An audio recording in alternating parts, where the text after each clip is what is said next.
के बाद स्वागत है आपका मध्य प्रदेश बुलेटिन में। शुरुआत दतिया से करेंगे, जहां कलेक्टर स्वप्निल वानखेड़े के जन सुनवाई कार्यक्रम में हंगामा हो गया और साथ ही बात होगी नीमच की, जहां पर एक भव्य शोभा यात्रा निकाली गई है। इन तमाम खबरों पर करेंगे विस्तार से चर्चा।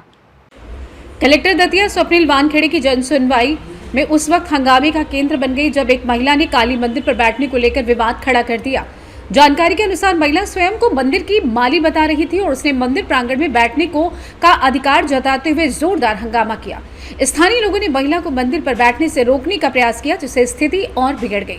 उपस्थित लोगों और अधिकारियों को बीच बचाव करना पड़ा। मामला बढ़ता देख कलेक्टर ने सख्त रुख अपना लिया और महिला को फटकार लगाई। बताया जा रहा है कि महिला लंबे समय से मंदिर परिसर से जुड़ी हुई है और खुद को वहां बैठने की हकदार मानती है, जबकि अन्य लोग इसे अनुचित बता रहे थे। जन सुनवाई के दौरान अचानक हुए इस हंगामे से प्रशासन को भी असहज स्थिति का सामना करना पड़ा। कलेक्टर ने स्पष्ट निर्देश दिए कि मंदिर या किसी भी धार्मिक स्थल पर अनुशासन और मर्यादा का पालन अनिवार्य है। उन्होंने कहा कि किसी भी तरह की अव्यवस्था बर्दाश्त नहीं की जाएगी और सभी विवाद संबंधित समिति और प्रशासनिक प्रक्रिया से ही सुलझाए जाएंगे। इस घटना के बाद जन सुनवाई स्थल पर काफी देर तक चर्चा का माहौल बना रहा और लोग इसे लेकर तरह तरह की प्रतिक्रियाएं देते रहे। दतिया से सी न्यूज संवाददाता नितिन दांत्रे की रिपोर्ट। जिले में स्वास्थ्य सुविधाओं को बेहतर बनाने के उद्देश्य से समाज सेवी लगातार सहयोग कर रहे हैं। कलेक्टर स्वप्निल वानखेड़े के आह्वान पर सेवड़ा के समाज सेवी नवनीत गुप्ता एवं डॉक्टर राजू त्यागी ने सेवड़ा सिविल अस्पताल की मैटरनिटी वार्ड के लिए एक इन्वर्टर भेंट किया। समाज सेवियों ने मंगलवार को कलेक्ट्रेट पहुंचकर कलेक्टर को इन्वर्टर सौंपा।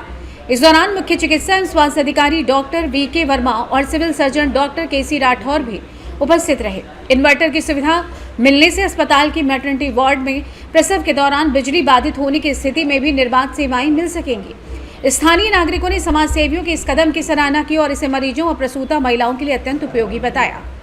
दतिया से सी न्यूज संवाददाता नितिन दांत्रे की रिपोर्ट। जैन धर्म में दीक्षा को जीवन की क्रांति का रूप माना गया है। एक ऐसा मोड़ जहां साधक सांसारिक जीवन को त्याग कर आत्म कल्याण और मोक्ष की राह पर अग्रसर होता है। इसी भावना को साकार करते हुए नीमच क्षेत्र के ग्राम के सुंदा निवासी 21 वर्षीय मुमुक्षु अमित गांधी आगामी 23 सितंबर को जैन भागवती दीक्षा ग्रहण करने जा रहे हैं। ये दीक्षा कार्यक्रम आचार्य ज्ञान और क्रिया के आचार्य संयम लालाजी महाराज एवं विराट तपस्वी पवन जी हंसा के पावन सानिध्य में संपन्न हुआ। दीक्षा के पावन अवसर को लेकर नगर में उत्सव जैसा वातावरण देखने को मिला। आज नीमच से एक भव्य वरघोड़ा एवं शोभा यात्रा निकाली गई, जिसमें बड़ी संख्या में श्रद्धालुओं और समाज जनों ने भाग लिया। शोभा यात्रा की शुरुआत भागेश्वर मंदिर से हुई, जो नगर के प्रमुख मार्गों से होती हुई रमेश समता भवन पहुंची। पूरे मार्ग में जगह जगह शोभा यात्रा का भव्य स्वागत किया गया। शोभा यात्रा में शामिल रथ, घोड़े, बैंडबाजी और पारंपरिक परिधानों में सजे श्रद्धालुओं ने इस आयोजन को एक भव्य धार्मिक पर्व में बदल दिया। समता भवन में आयोजित कार्यक्रम में मुमुक्षु अमित गांधी को शुभकामनाएं दी गई और उनके आगामी तपोमय जीवन के लिए मंगल कामनाएं व्यक्त की गई। आइए जानते इस विषय में परिजन कमल गांधी और समाज जन नगरी महेश नाहटा का क्या कुछ कहना था। जोड़ों में कोटिश वंदन।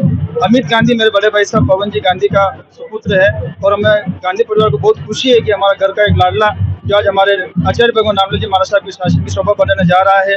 हम सब उनसे यही आशीर्वाद देते हैं कि वो अपना संयम जीवन और गुरु भगवान की पूरे मन से सेवा करे। जय नानेश, जय रामेश। दीक्षा का पता सिधारा है, बिरले ही चल पाते हैं। जो चलते हैं वे आत्मदेव के दर्शन कर पाते हैं। राही बनकर चलने वाले स्वयं राह बन जाते हैं, बढ़ने वाले बढ़ते हैं और विश्ववंदनी बन जाते हैं। जैन धर्म में दीक्षा जीवन क्रांति का रूप है।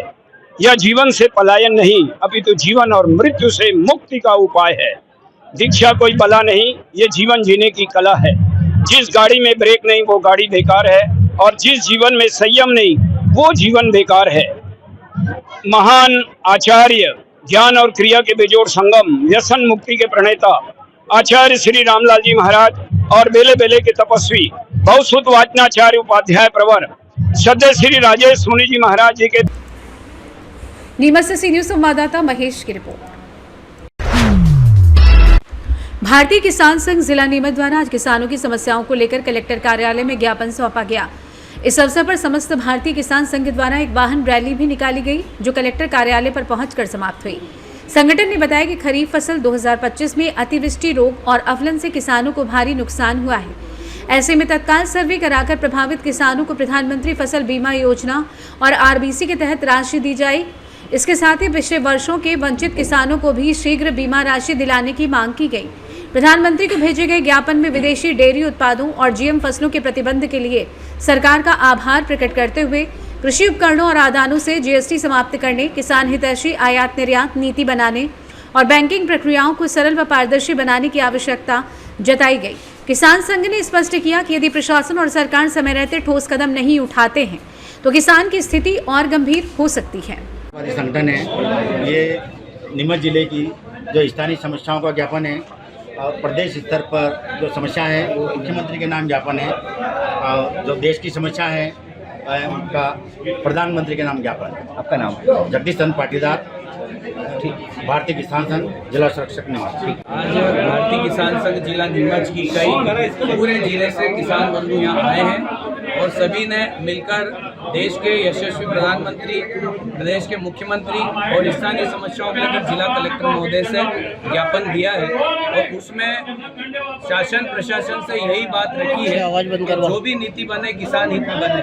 अभी वर्तमान में जिस तरह से अतिवृष्टि हुई है और खेतों में पानी भरा है, साथ में खड़ी फसल में येलो मोजक, एक वायरस घुसा और उसके अलावा बहुत से खेतों में अफलन की स्थिति हुई है। इससे फसलों में भारी नुकसान हुआ है। तो भारतीय किसान संघ हम कोई भीख नहीं मांग रहे हैं। किसानों का जो एक अधिकार है, जो फसल बीमा किसान अपनी किस्त जमा कर बीमा करवाता है, उसकी राशि किसानों को दी जाए। साथ ही अन्य मांगों में अगर किसान संघ बात करता है राष्ट्रीय मुद्दे पर, तो भारत सरकार से यही मांगे। नीमच से सी न्यूज संवाददाता महेश की रिपोर्ट। पन्ना पुलिस ने एक चौंकाने वाला हत्याकांड का खुलासा करते हुए एक आरोपी को गिरफ्तार किया है। आरोपी ने अपने ही दोस्त की गला दबाकर हत्या कर दी और शव व बाइक को जमीन में दफना दिया था। पुलिस के मुताबिक मृतक लगातार आरोपी की पत्नी को परेशान कर रहा था, जिससे तंग आकर उसने इस वारदात को अंजाम दिया। बता दें कि 22 जुलाई 2025 को पवई थाने में 30 वर्षीय राजकुमार चौधरी के लापता होने की रिपोर्ट दर्ज हुई थी। पुलिस ने जांच शुरू की, जिसके बाद अमानगंज थाना क्षेत्र में एक अज्ञात शव मिला। मृतक की पहचान राजकुमार के रूप में हुई और पोस्टमार्टम रिपोर्ट ने खुलासा किया कि हत्या का मामला है। तकनीकी और मानवीय जांच के आधार पर पुलिस ने सुखदास आदिवासी को हिरासत में लिया। कड़ी पूछताछ के बाद सुखदास ने अपना जुर्म कबूल कर लिया। उसने बताया कि राजकुमार उसकी पत्नी को परेशान कर रहा था, जिससे परेशान होकर उसने राजकुमार को मारने की योजना बनाई। सुखदास ने राजकुमार को पार्टी के बहाने बुलाया। शराब और खाने के बाद उसने अपने एक साथी के साथ मिलकर राजकुमार का गला दबाकर हत्या कर दी। सबूत मिटाने के लिए उन्होंने शव और राजकुमार की बाइक को अलग अलग जगह गड्ढे खोद कर दफना दिया था। आइए जानते हैं इस विषय में एसडीओपी पवई भावना दांगी का क्या कुछ कहना था। ये जुलाई में 22 तारीख की बात है। एक युवक मुराद गांव का राजकुमार चौधरी नामक युवक और इसका गुम इंसान कायम किया गया था थाना पवई में। इस व्यक्ति की लाश जो है अमानगंज थाना क्षेत्र में मिली थी, जिसके जो कि बहुत ज्यादा पुरानी होने से पहचान नहीं हो पाई थी, तो इसका फिर डीएनए कराया गया, जिससे इसकी फिर पहचान राजकुमार चौधरी के रूप में हुई है। इस पूरे घटनाक्रम में फिर पुलिस ने निरंतर प्रयास करते हुए संदिग्धों के जो संदिग्ध आए थे उनकी तलाश की गई, उनसे पूछताछ की गई।